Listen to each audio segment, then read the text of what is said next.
Hey loves, this is SR Welcome to my YouTube channel. Don't forget to subscribe, like, and comment. Enjoy. What's up, YouTube? I am back with another book review. This is actually a redo of My Soul is a Witness by Ecelia Israel. I got it this time. I got it this time. But I wanted to do the review over because it really bothered me that I pronounced her name wrong. And she was so nice and so kind to correct me without getting upset or anything like that. So I wanted to do her book justice because it was really a good book. And that was the only thing I feel like I messed up. And she left a message in my last video. So I might keep it up, but I want to redo it. And also because I found another poem that I really like from her collection. So I'll read 2 poems this time instead of one. But hopefully I'm not mistaken, but her name is Ecelia. She said people call her EC. So Ecelia, either Israel or Israel, because I'm Gullah. I'm Gullah. I'm Geechee, whatever you call it. So my tongue, you know, I got a little twang to the way I talk. So I don't pronounce everything, you know, correctly. But I apologize for that in advance because sometimes I'm conscious of it. But it still happens because the gullah is just embedded inside me. But anyway, let's get into this review. Um like I started off, I think the last video, I'm gonna read my review from Amazon. That's something that I just decided to do in my reviews. But I said, My Soul is a Witness is the perfect name for a body of work that speaks to your soul. It was refreshing to read a poetry collection that fed my soul. However, I expect nothing less from Ecelia Israel. She always delivers gut-wrenching words that evokes your emotions. After reading her work, I am always inspired to write. Her words really resonated with me and helped me to recall my own experiences that related to what I was reading. My absolute favorite poem in this collection was the one titled On Soft Hearts. When you're an empath like I am, it's difficult to stop caring about people that you care about. No matter what they do, you still care about them, and this poem helped to put that into perspective. I recommend this collection of poetry to anyone who loves poetry. You won't be disappointed. And like I said, like this collection of poem was soul serving, it was inspirational, it was thought provoking, and it motivated me to write because I write novels and poetry. But whenever I like write my novels, I don't have to plan anything out or anything like that. I just sit at my computer and I type, and the story comes out. It unfolds. I don't know what's gonna happen before I write it. So, when I write novels, that's how it is. But poems, I also do poems the same way. Like they just come to me and I write them down. Either I write them down or I put them in my notes, in my phone or whatever. But sometimes I'm not always inspired to write poems. I'm not inspired as much as I am with novels. So it's good to read work from other authors that inspire you to want to write.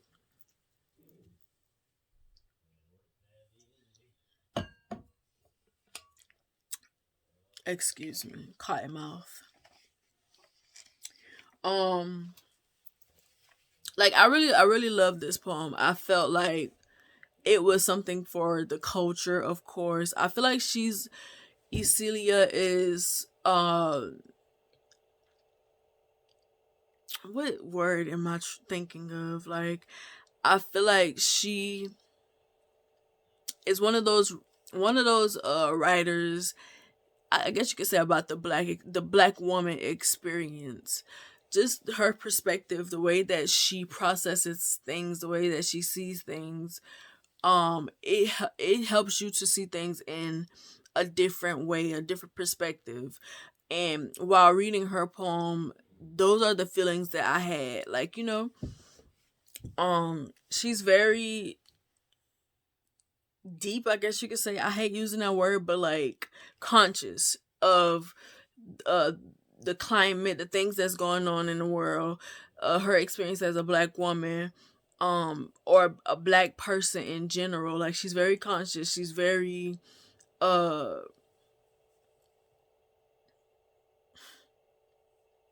the words are escaping me. I'm sorry. But anyways, the collection of poetry was really good. I really liked it. And I found another poem that I like. Of course, I said that I like the one on Soft Hearts, and I will read that again. But first, I want to read this one titled "Why Writers Should Keep Writing." Not everyone will broadcast to the world how your vulnerability saved their life, how they silently depend on the wisdom of your words, like pieces of salvation scribbled in ink.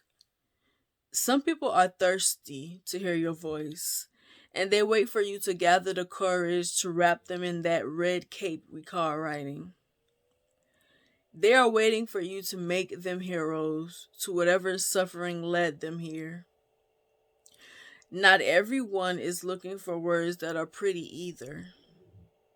Cute, cuddly, and attractive looking. Some people need not be coddled, but scorned out of their comfort zones and disciplined out of their negligence. Writers should keep writing because they are saviors to people they may never know. And like, isn't that beautiful? And also, it inspires me as a writer because sometimes you have those moments of thinking that nobody wants to hear what you have to say. And there's so much of us, there's so many writers, especially in this day and time, that and so many books out there, that you feel like the market is oversaturated, and you may not have what it takes to, or you may not think that you have what it takes to grab people's attention, to help people, to be a voice to them, to be an inspiration to them. Like, you may not think that you got it, and this poem really uh makes you feel better about it. Like, it reminds you that your perspective is unique, your voice is unique. It's going to touch people. It's going to touch people, and maybe they won't say it. Maybe they won't write a review for your book.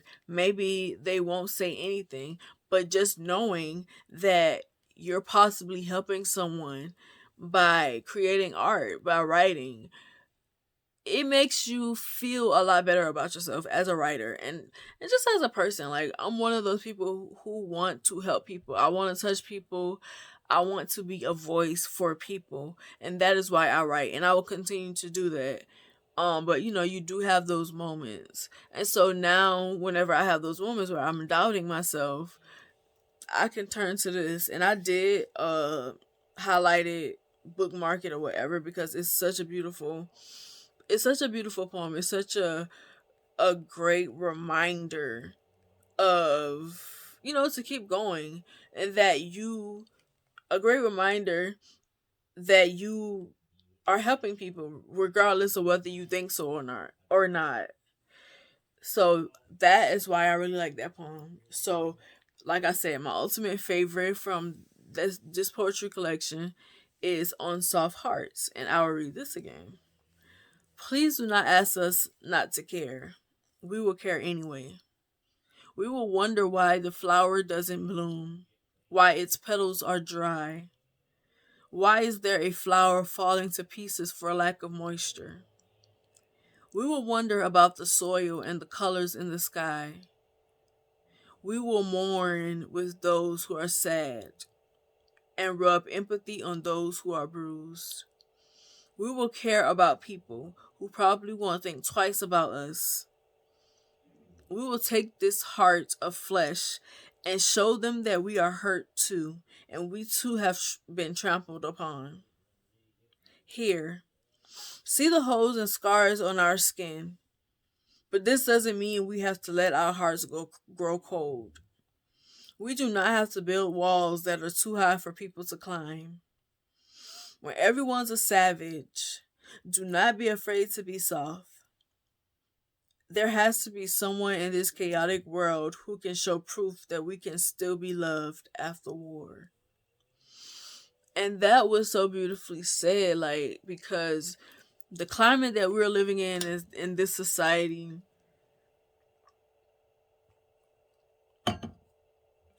where everybody has an opinion and everybody is basically displaying their hurt by their actions and their energy. Like, you could just feel it.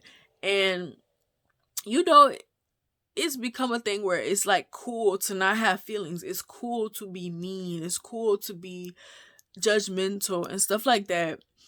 But it's not like we're always going to have people that, you know, the empaths of the world, the healers of the world, the therapists. And it doesn't have to be professionally. There are people, normal people, who, you know, they just have that inside of them. They have that healing ability. And I feel like that poem is something that reminds us to continue to be that way, because I'm an empath. I A lot of the time I attract narcissistic people. I attract emotionally scorned people. I attract jaded people. People that are attracted to my energy because I have that, you know, that healing capability, and people can feel that on you. And it can be really hard because people take advantage of it. They take advantage of your kindness. And also just to feel the energy, to feel people's energy, the energy of people that you feel need you. Because let's be real, when you know, empaths have a savior complex. A lot of us do. We think that it's our responsibility to help everybody. We think that we have to be saviors, and we become martyrs. Because we neglect ourselves, we sacrifice ourselves, we sacrifice our values, our principles, we sacrifice maybe even our integrity to help people. Um, and helping people isn't a bad thing, but when it's to the point where you're sabotaging yourself, then it's a bad thing. And there's a difference in between, you know, genuinely, and not to say that we don't genuinely want to help people, because I do feel like we do, but having that feeling that it is your place, having that feeling like that it is your duty to help people, to the extent that you are uh being detrimental to yourself, your health, whatever it is, that is when you need to take a step back and figure out, you know, what's up? Why am I doing this? Because you should be your first priority. You should pour into yourself, because if you don't have anything inside of you, you can't give that to nobody else. And I'm not saying pour into yourself so you will be able to give things to people, because that's pretty much that could be detrimental as well, that type of thinking. But you know, you need to have that love, that empathy, that passion, that warm-heartedness inside of you. You need to feed yourself those things. Feed yourself your love, your empathy, your patience, your healing capabilities to get through whatever it is that you're going through. And that is the only way you'll be able to help others. When you're feeding yourself, and pouring into yourself. That's important. But I just love the way she put that into words. Like her words just resonate, like they do. They remind you uh of things that you may forget. You may forget to or not even forget. Like I said, in this climate where it's cool to be mean, and it's cool to be cold hearted, it's cool to be guarded, and I stay to myself, I'm guarded, I don't get along with people. it's cool to be the outcast or whatever these days. So people who love, like, you just love people, you want to give love to them, you want to show them that you care. It reminds you to be that person. Like, don't let the things that you've gone through, don't let the society, don't let the temperature or this climate turn you into a cold-hearted person. Continue to be the loving person that you are, to an extent. Like, don't go overboard with it. And, like, like I said, her work always encouraged me to also write. Like, I will read her poems, and whatever feeling it brings up, I write about that. I write about how I feel or whatever. So I think this is I've read a couple of her poetry collections, and I think a short story, if I'm not mistaken. Uh Even Salt Looks Like Sugar or something like that. Even, hold on, let me look at my Kindle. Anyways, my point is that Cecilia Israel is such a great author, and I feel like you should check out her work if you are somebody who love poems about um black womanhood, blackness. Not, and she doesn't only write about that, but of course she's a black woman. She's gonna write from her perspective. But if you love poetry that makes you think critically, that resonate with you, that makes you feel things, that give you a different perspective, I do think that you should check out her work. And I think the name of it is Even Salt Tastes Like Sugar, if I'm not mistaken. Even Salt Looks Like Sugar. I think it's a it's a novella, right? That was also a great book, but I would do a separate review on that. But I would say check her out. Check out My Soul Is a Witness. Check out Even Salt Looks Like Sugar, and it's another one that I read. A couple of them. I'm trying to find them. Bear with me. I should have did this before I came on here. But sometimes you forget things.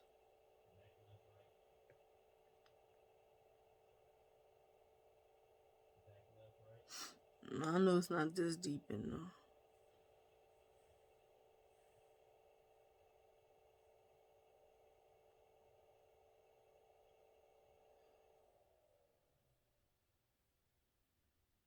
Mm, let's see. Right.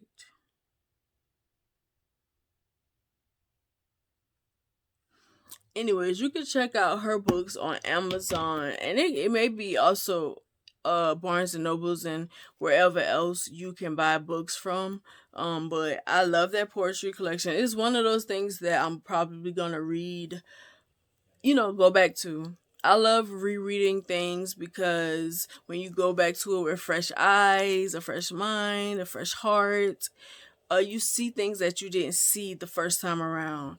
And I feel like her body of work, this body of work in particular, is one of those that you keep by your bed or whatever, so you can go back to, like, whenever you need that inspiration, whenever you just want to read kind words, whenever you just want to escape, maybe something you're going through, you want to escape.